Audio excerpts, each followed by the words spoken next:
प्रधानमंत्री ने आज राजस्थान के नाथद्वारा में 5,500 करोड़ रुपए से अधिक राशि की विकास परियोजनाओं का शुभारंभ किया।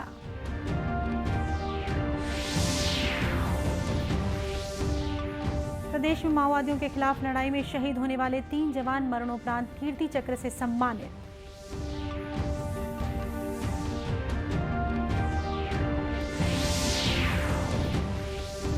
छत्तीसगढ़ माध्यमिक शिक्षा मंडल की 12वीं और 10वीं बोर्ड की परीक्षाओं के परिणाम घोषित। 12वीं में विधि भोसले और 10वीं में राहुल यादव रहे पहले स्थान पर।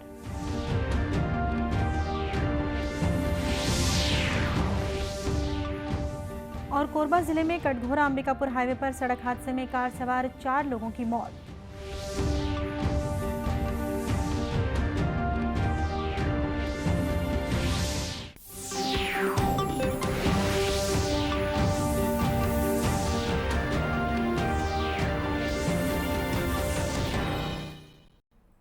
नमस्कार, आप देख रहे हैं दूरदर्शन समाचार। मैं हूं शीतला शुक्ला। अब समाचार विस्तार से। प्रधानमंत्री नरेंद्र मोदी ने आज राजस्थान के नाथद्वारा में 5,500 करोड़ रुपए से अधिक की विकास परियोजनाओं का शुभारंभ और शिलान्यास किया। इन परियोजनाओं का उद्देश्य क्षेत्र में बुनियादी ढांचा और संपर्क सुविधा बढ़ाना है। इस मौके पर प्रधानमंत्री ने अपने संबोधन में कहा कि जिन परियोजनाओं का शुभारंभ हो रहा है उनसे राजस्थान की कनेक्टिविटी को नई ऊंचाइयां मिलेंगी। उन्होंने कहा कि शहरों और गांवों में कनेक्टिविटी बढ़ती है तो दूरियां कम होती हैं। प्रधानमंत्री ने कहा कि वोट की राजनीति तक सिमटे हुए दलों ने विकास को प्राथमिकता नहीं दी।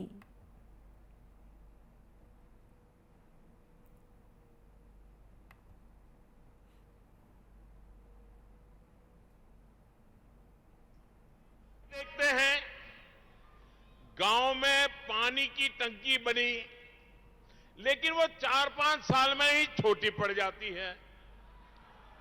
कितनी सड़कें या फ्लाईओवर ऐसे होते हैं जो 4-5 साल में अपर्याप्त लगने लगते हैं।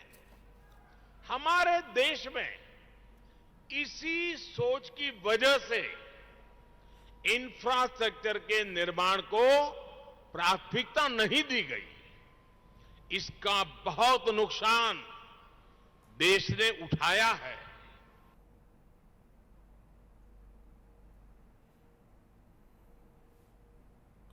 इस कार्यक्रम के बाद श्री मोदी ने आबू रोड में भी एक जनसभा को संबोधित किया।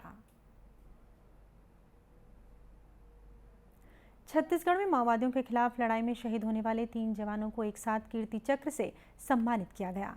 राष्ट्रपति द्रौपदी मुर्मू ने कल शाम राष्ट्रपति भवन में आयोजित रक्षा अलंकरण समारोह में ये सम्मान प्रदान किए। शहीद उप निरीक्षक दीपक भारद्वाज, प्रधान आरक्षक सोढ़ी नारायण और एसटीएफ प्रधान आरक्षक श्रवण कश्यप को उनके अदम्य साहस के लिए कीर्ति चक्र से सम्मानित किया गया। शहीद जवानों के परिजनों ने ये सम्मान ग्रहण किया।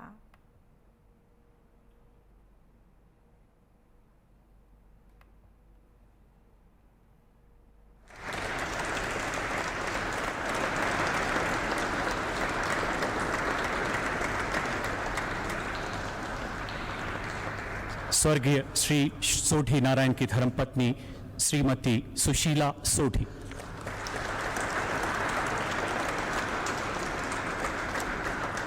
स्वर्गीय श्री श्रवण कश्यप की धर्मपत्नी श्रीमती दुतिका कश्यप,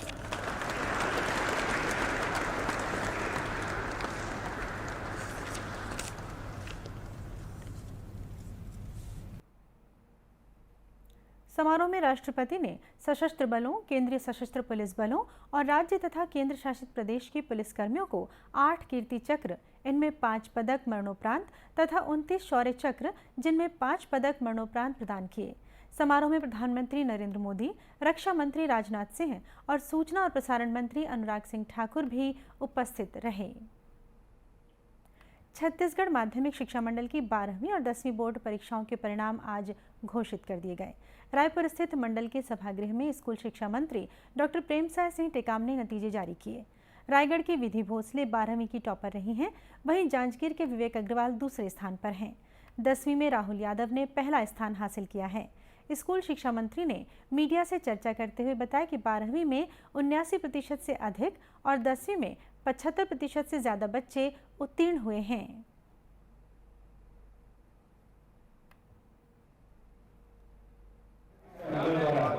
आयोजित हाई स्कूल सर्टिफिकेट मुख्य परीक्षा 2023 में कुल 3,37,569 परीक्षार्थी पंजीकृत हुए।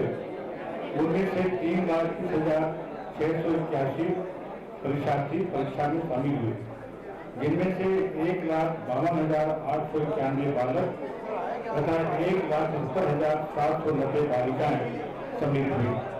इनमें से 3,20,055 परीक्षार्थियों में परीक्षा परिणाम घोषित किए गए। घोषित परीक्षा परिणाम में से उत्तीर्ण विद्यार्थियों की कुल संख्या 2,43,721 है, अर्थात कुल 75.05% विद्यार्थी उत्तीर्ण हुए। माध्यमिक शिक्षा मंडल के सचिव वीके गोयल ने मेरिट सूची के बारे में जानकारी दी। 10 वर्ष का परीक्षा परिणाम था। कक्षा 10वीं में 0.8% की वृद्धि हुई है और कक्षा 12वीं में 0.66% की वृद्धि हुई है। इस बार जो अस्थायी मेरिट सूची जारी की गई है, कक्षा 10वीं में टोटल 48 छात्र मेरिट सूची में है और कक्षा 12वीं में 30 छात्र मेरिट सूची में है। कक्षा 10वीं की जो मेरिट सूची है उसमें 19 छात्र साइबर क्षेत्र से हैं। जसपुर से 12, कांकेर जिले से 4, सरगुजा जिले से 3 और सूरजपुर जिले से 1। इसमें से 19 छात्र जो हैं वो ट्राइबल क्षेत्र से हैं। 48 जो मेरिट जारी की गई उसमें 28 लड़कियां हैं और 20 लड़के हैं। स्वामी आत्मानंद स्कूल के 10 बच्चे नीट में स्थान प्राप्त किए हैं और जो प्रथम श्रेणी में प्रथम स्थान प्राप्त किया वो स्वामी आत्मानंद स्कूल से ये दसपुर नगर से। शासकीय स्कूल के कुल 23 छात्र मेरिट सूची में हैं और प्राइवेट स्कूल के कुल 25 छात्र मेरिट सूची में हैं। इसी प्रकार से 12वीं की मेरिट सूची में कुल 30 छात्रों की अस्थायी मेरिट सूची जारी की गई है, जिसमें स्वामी आत्मानंद के 5 छात्र हैं, ट्राइबल क्षेत्र से 2 छात्र हैं, शासकीय स्कूल से 11 और अशासकीय स्कूल से 19 छात्र शामिल हैं। कुल 18 लड़कियों ने स्थान प्राप्त किया है और कुल 12 लड़कों ने स्थान प्राप्त किया है। इस प्रकार से ये सूची जारी की गई है। मुख्यमंत्री भूपेश बघेल ने इन परीक्षाओं में उत्तीर्ण होने वाले परीक्षार्थियों को शुभकामनाएं देते हुए उनके उज्जवल भविष्य की कामना की है। उन्होंने बताया कि 12वीं और 10वीं की परीक्षा में टॉप 10 में स्थान प्राप्त करने वाले विद्यार्थियों को हेलीकॉप्टर राइड कराया जाएगा। श्री बघेल ने यह भी कहा कि जिन बच्चों को आशा के अनुरूप परिणाम प्राप्त नहीं हुए हैं वे आगे और मेहनत करें। कोरबा जिले में कटघोरा अंबिकापुर हाईवे पर आज तड़के एक सड़क हादसे में कार सवार 4 लोगों की मौत हो गई। मृतकों में 2 बच्चे और 1 महिला भी शामिल हैं। मिली जानकारी के मुताबिक जगदलपुर में पदस्थ सब इंस्पेक्टर मनोज तिर्की अपनी पत्नी और 2 बच्चों के साथ कार से जा रहे थे। इस दौरान मदनपुर फॉरेस्ट बैरियर के पास उनकी कार एक तेज रफ्तार ट्रक की चपेट में आ गई। ये दुर्घटना इतनी भीषण थी कि कार बुरी तरह क्षतिग्रस्त हो गई और कार सवार 4 लोगों की मौके पर ही मौत हो गई। एएसपी अभिषेक शर्मा ने इस सड़क दुर्घटना के बारे में जानकारी दी।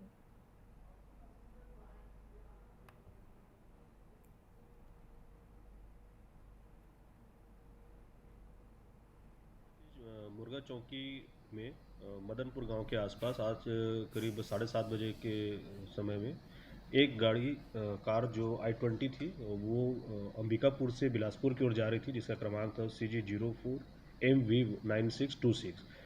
दूसरी डायरेक्शन से एक ट्रक था जो बिलासपुर से अंबिकापुर की ओर जा रही थी। ट्रक क्रमांक CG07BS4038। दोनों के बीच में भिड़ंत हो गया था, जिसमें कार सवार 4 व्यक्तियों की मृत्यु हो गई थी। चारों व्यक्ति एक ही परिवार के बताए जा रहे हैं, जिसमें से 2 नाबालिग हैं। कार चालक मनोज तिर्की उम्र करीब 42 वर्ष के आसपास है, रहने वाले जसपुर बगीचा के हैं। इसमें चारों डेड बॉडी को वहां से हटा के मोर्चरी भेजा गया है। पीएम पश्चात इसमें आगे कार्रवाई की जा रही है। मुख्यमंत्री भूपेश बघेल ने सड़क दुर्घटना में सब इंस्पेक्टर मनोज तिर्की सहित उनके परिवार के 4 लोगों की मृत्यु पर गहरा दुख प्रकट किया है और उनके परिवारजनों के प्रति संवेदना प्रकट करते हुए परिजनों को हर संभव सहायता उपलब्ध कराने के निर्देश स्थानीय प्रशासन के अधिकारियों को दिए हैं। कर्नाटक विधानसभा चुनाव के लिए आज मतदान हो रहे हैं। दोपहर 1 बजे तक 37% से अधिक मतदान हो चुका था। इससे पहले सुबह 9 बजे तक तटीय उडुपी जिले में अधिकतम मतदान 13.28%, जबकि चितरंजन जिले में सबसे कम 5.57% मतदान हुआ। मतदान सुबह 7 बजे शुरू हुआ और शाम 6 बजे तक चलेगा। यहाँ विधानसभा की 224 सीटों के लिए कुल 2615 उम्मीदवारों के बीच मुकाबला है। 58,545 मतदान केंद्रों पर मतदान कराया जा रहा है। आज मतदान केंद्रों में प्रमुख राजनीतिक दलों के वरिष्ठ नेताओं ने अपना वोट डाला और नागरिकों से बढ़ चढ़कर मतदान करने की अपील की। मुख्यमंत्री बसवराज बोम्मई, पूर्व मुख्यमंत्री BS येदियुरप्पा ने अपने परिवारजनों के साथ मतदान किया। वित्त मंत्री निर्मला सीतारामन ने बेंगलुरु में मतदान केंद्र पर वोट डाला। भाजपा सांसद तेजस्वी सूर्या ने भी बेंगलुरु में मतदान किया। कांग्रेस नेता और पूर्व मुख्यमंत्री सिद्धरमैया और जगदीश शेट्टार ने अपने अपने वोट डाले और लोगों से मतदान करने की अपील की। जैसे जैसे समय बढ़ता गया, अधिकांश मतदान केंद्रों पर मतदाताओं की लंबी लाइनें दिखाई दी। युवा मतदाता बड़ी संख्या में वोट देने के लिए आ रहे हैं। निर्वाचन आयोग ने स्वतंत्र और निष्पक्ष मतदान कराने के लिए व्यापक प्रबंध किए हैं। मुख्य निर्वाचन आयोग राजीव कुमार ने युवा और शहरी मतदाताओं से मतदान के लिए आगे आने और लोकतंत्र के उत्सव में सक्रिय रूप से भाग लेने की अपील की है। केंद्र की मोदी सरकार की 3 जन सुरक्षा योजनाओं को 8 साल पूरे हो गए हैं। 8 वर्ष पहले 9 मई 2015 को प्रधानमंत्री नरेंद्र मोदी ने सामाजिक सुरक्षा से जुड़ी अपनी सरकार की 3 योजनाओं को लॉन्च किया था। इनमें प्रधानमंत्री सुरक्षा बीमा योजना, प्रधानमंत्री जीवन ज्योति बीमा योजना और अटल पेंशन योजना शामिल है। छत्तीसगढ़ में भी केंद्र सरकार की इन 3 योजनाओं का सकारात्मक असर देखने को मिला है। इस्पात नगरी भिलाई में योजना के लाभार्थियों ने कहा कि ये योजना आम लोगों के हित में है और अचानक आने वाली विपत्तियों से जीवन को सुरक्षा प्रदान करती हैं।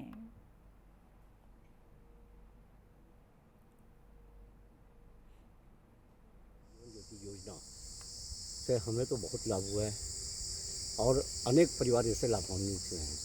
मैं धन्यवाद ज्ञापन देता हूँ हमारे आदरणीय प्रधानमंत्री माननीय नरेंद्र मोदी जी को, जिन्होंने 9 मई सन 2015 को इस योजना को लागू किया था। लगभग पूरे 8 वर्ष पूर्ण हो चुके हैं।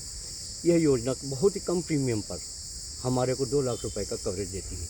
मेरे ख्याल से जहाँ तक 436 रुपये प्रति वर्ष इसका प्रीमियम है। इसके चलते हम जैसे मध्यम वर्ग, उच्च मध्यम वर्ग, निम्न वर्ग लोगों को बहुत ही फ़ायदा हुआ है। हम लोगों को जो सरकारी नौकरी में रहते हैं उनको तो पेंशन मिलता है, लेकिन हम लोगों को आम जो मध्यम वर्गीय है उसको पेंशन मिलता नहीं था। मोदी जी जब आए 2014 में, उसके बाद में इसको कुछ समय के बाद में एक जगह पक्का तो याद नहीं है, लेकिन साल 6 महीने के बाद में इसको लाए हैं। तो अटल पेंशन योजना हमको पता चला तो इसको हम ये किए अपने साथियों के साथ में। और ये जो योजना है ये एक मध्यम वर्गीय परिवार के लिए, जब आदमी बुढ़ापे में उसको जो ये 1000, 2000, 3000, 4000, 5000 ऐसा इसका योजना है, अलग अलग प्रीमियम है उसका। तो मैं तो बड़ा वाला प्रीमियम लिया और उसमें 5000 जो है मेरे को मिलेगा। तो मैं कह सकती हूँ इस योजना के कारण मैं निश्चिंत हूँ कि कल को मेरे जीवन में कोई आकस्मिक यानी इमरजेंसी कंडीशंस, मैं निश्चिंत हूँ अपने परिवार के लिए, अपने बेटे के लिए। दुर्ग संभाग में डाकघर के प्रवर अधीक्षक हरीश महावर ने बताया कि प्रधानमंत्री जीवन ज्योति बीमा योजना और प्रधानमंत्री सुरक्षा बीमा योजना के प्रकरणों का निपटारा तेजी से किया जाता है।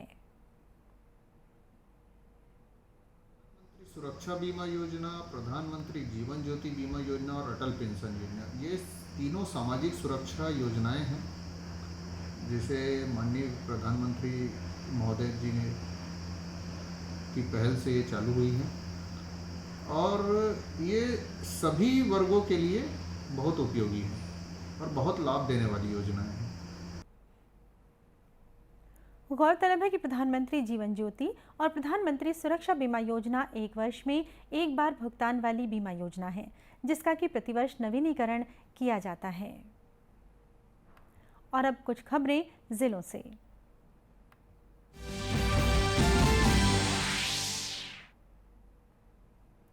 बेमेतरा जिले के बेरला ब्लॉक स्थित हसदा गांव में आयोजित संत गाडगेजी महाराज की जयंती और सामाजिक महाधिवेशन कार्यक्रम में मुख्यमंत्री भूपेश बघेल भी शामिल हुए। अपने भाषण में मुख्यमंत्री ने कहा कि वैश्वीकरण के इस युग में परंपरागत व्यवसायों के लिए कई तरह की चुनौतियां सामने आई हैं। इनसे निपटने और युवाओं को आत्मनिर्भर बनाने के लिए राज्य सरकार कई तरह की योजनाएं संचालित कर रही है। इस मौके पर मुख्यमंत्री ने सर्व समाज के सामुदायिक भवन, गाडगिरी में सहकारी बैंक की स्थापना और हसदा के खूबचंद बघेल स्कूल को स्वामी आत्मानंद स्कूल के रूप में उन्नयन करने की घोषणा भी की।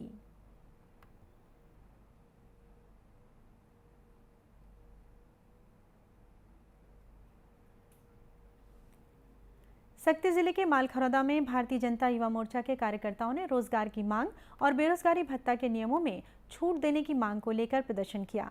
कार्यकर्ताओं ने एसडीएम कार्यालय का घेराव करने का प्रयास किया, लेकिन पुलिस ने उन्हें रोक लिया। इस दौरान पुलिस और युवा मोर्चा के कार्यकर्ताओं के बीच हल्की झूमाझटकी भी हुई। भाजयुमो के राष्ट्रीय उपाध्यक्ष अनूप शाह ने कहा कि राज्य सरकार युवाओं की आवाज दबा रही है और उनके साथ वादा खिलाफी भी कर रही है।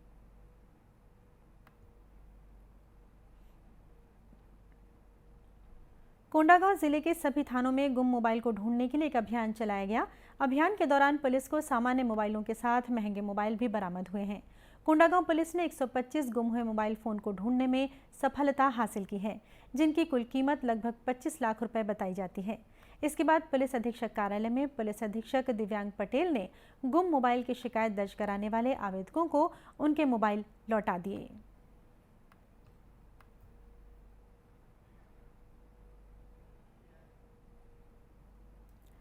कबीरधाम पुलिस शहर में आर्थिक रूप से कमजोर परिवारों के बच्चों को खेल सामग्री वितरित कर उनकी खेल प्रतिभा को निखारने का प्रयास कर रही है। इस उद्देश्य से संचालित फोर्स एकेडमी चाइल्ड विंग के बच्चों से आज जिला पुलिस अधीक्षक लाल उमेद सिंह ने मुलाकात की। उन्होंने बच्चों का उत्साह बढ़ाते हुए कहा कि स्वस्थ होने के लिए खेलना बहुत जरूरी है। और इसी के साथ ही समाचार बुलेटिन समाप्त हुआ। नमस्कार।